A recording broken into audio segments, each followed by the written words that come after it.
म सोध्न चाहन्छु, भिरकुटी कागज कारखाना खै, हरिसिद्धि टेक्सटाइल खै, बाँसबारी छाला जुत्ता खै, बालाजु कपडा उद्योग खै, काँचो छाला संलग्न केन्द्र खै, नेपाल क्युब आयल खै, नेपाल जुट विकास केन्द्र खै, सुर्ती विकास कम्पनी खै, नेपाल ढलोट कारखाना खै, नेपाल रघुजीव जुट मिल खै, नेपाल चिया विकास लिमिटेड खै, नेपाल कृषि आयोजना खै, विराटनगर जुट मिल खै, हिमालयन सिमेन्ट उद्योग खै, घरेलु शिल्पकार बिक्री खै, नेपाल कोल लिमिटेड खै, हेटौडा कपडा उद्योग खै, नेपाल यातायात संस्थान खै, बुटोल पावर कम्पनी खै, बिरगन चिनी मिल खै, कृषि औजार खै, भक्तपुर इटा कारखाना खै, लुम्बिनी चिनी मिल कारखाना खै, नेपाल रोजिन Clips Nepal.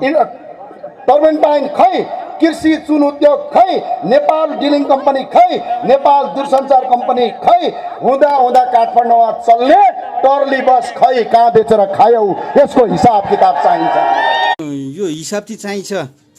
हिसाब गरेर शेरबहादुरजीले घरमा राख्नु भएको थियो। अस्ति आन्दोलनमा सबै पैसा जलेको। अब के लिने हो, अब त्यो मिलाएर गर्नु न।